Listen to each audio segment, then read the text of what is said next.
కలుగును గాక. ఈరోజు దేవుని వాక్యంలో మిమ్మల్ందరినీ కూడా ప్రేమపూర్వకంగా ఆహ్వానిస్తూ ఉన్నాము. నేటి లేఖన భాగము కీర్తనల గ్రంథము 140 అధ్యాయము 12వ వచనము. బాధింపబడు వారి పక్షమున యెహోవా వ్యాజ్యమాడుననియు దరిద్రులకు ఆయన న్యాయము తీర్చుననియు నేను ఎరుగుదును. దేవునికి మహిమ కలుగును గాక. ప్రియ దైవజనమా, ఈ ఉదయకాల సమయంలో పరిశుద్ధాత్మ దేవుని ధైర్యపరుస్తూ బలపరుస్తూ ఈ మార్లు బోధిస్తూ ముందుకు నడిపిస్తుంటున్నాడు. దావీదుకి ఒక విషయం చాలా క్లారిటీగా ఉంది. ఆ క్లారిటీ ఏంటంటే, తాను సేవించేటువంటి ఒక దేవుడు ఎవరైతే బాధింపబడతా ఉన్నారో వారి పక్షమున నిశ్చయంగా వ్యాజ్యమాడేటువంటి వాడని, రెండవదిగా ఎవరైతే దీన స్థితిలో ఉన్నారో, బలహీనమైనటువంటి స్థితిలో ఉన్నారో,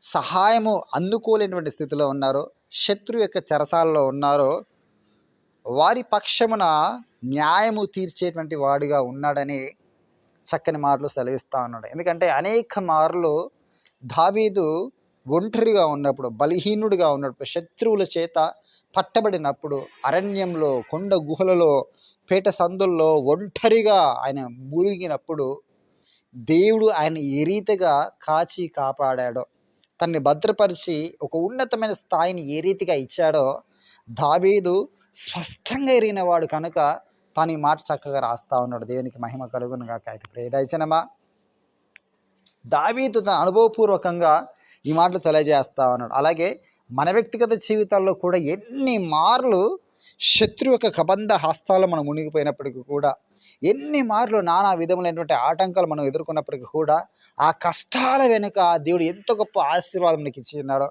ఆ కష్టముల వెనుక దేవుడు ఎంత మేలును మనకు సమకూర్చి ఉన్నాడో, ఆ కష్టమునంతా కూడా మర్చిపోయేంతటువంటి కృపను మనకి ఇచ్చి ఉన్నాడు. అంతేకాక ఒక్కొక్క మెట్టు మన ప్రభు ఎక్కిస్తూ వచ్చే ఉన్నాడు. ఇక్కడ కూడా దావీదు అనేకమైనటువంటి శ్రమల తరువాత గొప్ప ఉన్నతమైన స్థానంలో తాను స్థిరపరచబడ్డాడు.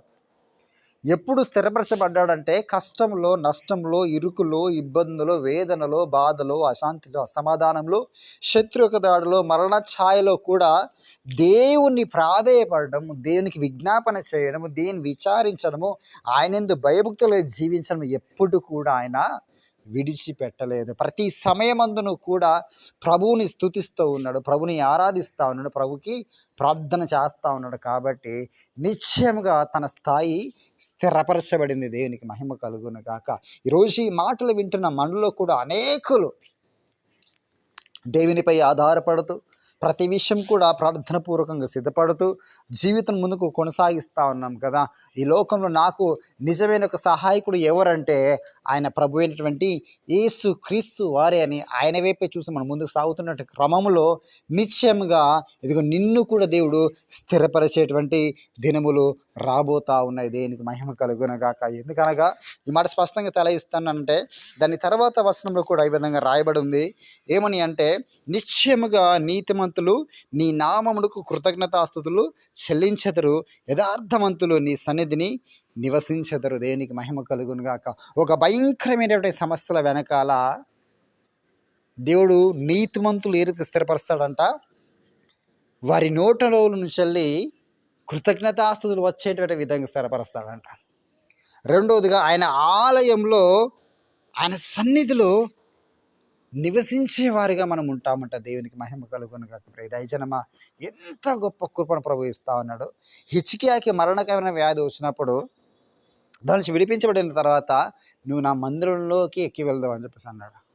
పేతురు, యోహానులు ఆ శృంగారం దేవాలయం వద్ద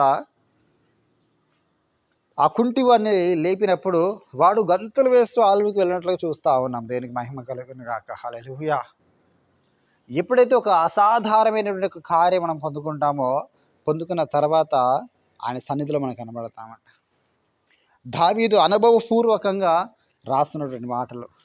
మనం ఉండలేము మేలు పొందుకున్న తర్వాత ఆయన సన్నిధిని పరిగెత్తుకుంటూ వెళ్ళి, అబ్బా దేవా నాకు ఈ కార్యం చేస్తావు ప్రభు అని కృతజ్ఞతాపూర్వకంగా ఆయనకు స్తుతులు స్తోత్రం తెలియజేస్తూ యథార్థంగా ఆయన సన్నిధిలో ఇంకనూ బలంగా మనం నడిపించబడుతూ అనేకులకు ఈ మాటలు మనం తెలియజేసే వారుగా ఉంటామని ప్రభు మాటలు బోధిస్తుండగా. ప్రియదైవజనమా, నీకుండేటి ప్రతి స్థితిని బట్టి నువ్వు అధైర్యం చెందక ఇదిగో ఈ ప్రభు ఇచ్చిన యొక్క వాక్కును బట్టి నువ్వు ధైర్యపరచబడి బలపరచబడి ఈరోజు నువ్వు ఏ సిచ్యువేషన్ ఫేస్ చేస్తూ ఉన్నావో, ఏ సమస్యను ఎదుర్కొంటున్నావో, ఇదిగో దాంట్లో నుంచి నువ్వు విడిపించటకు ఇదిగో దేవుడు నీ పక్షం ఉన్నాడని, నీ పక్షాన వ్యాజ్యమాడే వాడని ఇదిగో ప్రభు నీకు తెలియజేస్తాను. కనుక నువ్వు ధైర్యంగా ఉండు.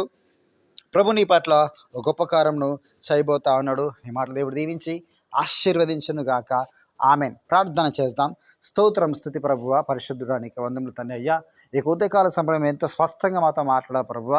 నువ్వు బాధపడే వారి పక్షాన ఉండేవాడవని తండ్రి, దరిద్ర పక్షాన తన అతను వ్యాజ్యమాడు గొప్ప దేవుడని ప్రభువ ఎంత సూటిగా స్పష్టంగా మాతో మాట్లాడ ప్రభు. ఈ భయంకర కష్టం వెనకాల, ఇరుకు వెనకాల, ఇబ్బంది వెనకాల, తన ఎదురు దెబ్బల వెనకాల, తన ఆటుకోట్ల వెనకాల ప్రభువ తన నిశ్చయంగా ప్రభువ నీతిమంతుల వెంటనే మేము రా ప్రభువ, నీ నామ పెట్టబడిన మేము ప్రభువ, నేను ఆరాధించే మేము ప్రభువ, నీకు మొరపెట్టినటువంటి మేము ప్రభువ, నీపై ఆధారపడేటువంటి మేము ప్రభువ, నిశ్చయంగా ప్రభువ నీ ఆలయంలో నీకు కృతజ్ఞత ఆస్తులు చెల్లించే వారిగా ఉంటామని ప్రభువ మాతో మాట్లాడవు ప్రభువ.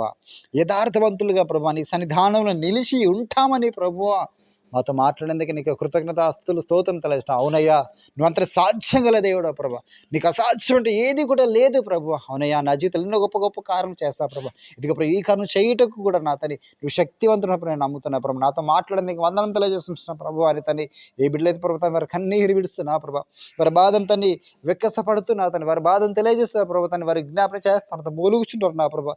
ప్రతి ప్రార్థన మీరు ఆలకించవలసిందిగా ప్రార్థన చేసిన ప్రభు. నీ బిడ్డల పక్షం నేను కూడా ప్రార్థన చేసి నా వారి బాధలోంచి ప్రభుత్వం విడిపింపచేయండి. దాన్ని వ్యాధులు, బాధలు, కష్టాలు, నష్టాలు, ఇరుకులు, ఇబ్బందులు తొలగించండి ప్రభా. శత్రువు యొక్క కబంధ హస్తం నుంచి విడిపించండి ప్రభా. శత్రువు తన వీరిపై తండ్రి పడకుండానట్లు వాడి కాడిని విరగొట్టాల్సిందిగా ప్రార్థిస్తున్నాం నా తను. దావీదును తండ్రి తన స్థానం స్థిరపరిచిన విధంగా నా తన్ని నీ బిడ్డలు స్థిరపరచవలసిందిగా ప్రార్థన చేసిన ప్రభా. ఇదిగో ప్రభువా నీతి మంతుల ప్రభుత్వం ఏది కృతజ్ఞతలు చెల్లిస్తారా ప్రభా, అటు కృపను తండ్రి విరిగి దయచేయవలసిందిగా ప్రార్థిస్తున్నాం నా తను. యథార్థవంతులుగా ప్రభు సన్ని నిలిచినట్లుగా నా అతన్ని కృపచేత ఎత్తి పట్టవలసిందిగా ప్రార్థిస్తున్నాం నా అతని. పిల్లలకి నా తన అనారోగ్యాలు ఉంటాయి ప్రభా, వారిని విడిపించిన తని, వ్యాధుల నుంచి జ్వరం నుంచి విడిపింపచేయని ప్రభు. నీ గాయపడిన హస్తంతో కుమారుని మీరు తాకవలసిందిగా ప్రార్థిస్తున్నాం నా అతని. ప్రతి బలిని దూరపరిచిన ప్రభా, కుటుంబంలో శాంతిని సమాధాన ప్రభా, నెమ్మది మీరు అనుగ్రహించిన తని, బిల్లు చేసే ప్రతి ప్రయాణంలో ప్రభా నీ కృపంతుడు దయచని తన క్షేమమైన ప్రయాణం అందింపజేయని ప్రభా. నీ సాక్షి జీవించకు తండ్రి బలపరచాల్సిందిగా ప్రార్థిస్తున్నా ప్రభు. సాక్ష్యం వింటుంది ప్రభు, అనేకులు బలపట్టుకు సహాయం తెచ్చని తని, నీ సాక్ష్యం ఇంకా బలంగా నిలబెట్టి అనేకమైన ప్రాంతాల్లో ప్రభు జీవించడానికి సహాయం తెచ్చేసి మహిమ మీద మాత్రమే పొందాల్సిందిగా ఆరోపిస్తా ప్రభు. నీకు వందలతో వాహనాలు బ్లెడ్జని తని చక్కకి రైడ్ డాక్టర్కి సహాయం తెచ్చాను. ఆటంకాలు అవరోధాలు తొలగించండి ప్రభు. శత్రుల మిత్రులుగా మార్చిన ప్రభు. అపాధి క్రియలు అపవత్తి ఆత్మలు లయము చేయని ప్రభు. సాధన క్రియలు లయం చేయని ప్రభు. నీ కుమార్తె యొక్క కుటుంబాలు ప్రభు ఎటువంటి దాన్ని సాధన శక్తులకు లయం లేదు తండ్రి, ఉండడానికి వీలు లేదు ప్రభు. తండ్రి అసమాధానం ఉండడానికి వీలు లేదు ప్రభా. సమాధానం చేత నీవే నింపి మహిమ మీరు మాత్రమే పొందాల్సిందిగా ఆరోపిస్తారు. ప్రతిదిన గాయం నీవే కట్టాల్సిందిగా ప్రార్థన చేస్తూ, మరణం తొలగించి వేసి ప్రభుత్వ జీవులను నడిపించాల్సిందిగా ప్రార్థన చేస్తూ నీ బిడ్డలందరూ నీ హస్తాలకి అప్పయ్యకుంటున్నా ప్రభా. చేసే ప్రతి మొదలు కూడా మీ హస్తాలకి అప్పయ్యప్పుడు నువ్వు నిత్యంగా జవాబిచ్చాను నమ్ముతూ ప్రభు. నీకు నా హృదయపూర్వక హృదయ స్తోత్రం తెలియజేస్తూ నిత్య ప్రభు వీరన్ని సాక్ష్యాలన్నీ కూడా నా తని యథార్థంగా నా ప్రభు సన్నిధిలో తెలియటకు నీవు కృప చేత ఎత్తి పెట్టాల్సిందిగా ప్రార్థనలు చేస్తూ యేసుక్రీస్తు వారి పేరిట అడిగి వేడుకుంటున్నాము పరమ తండ్రి. Amen, amen, amen. God bless you. దీనిని అందరూ కూడా దీవించి ఆశీర్వదించును గాక.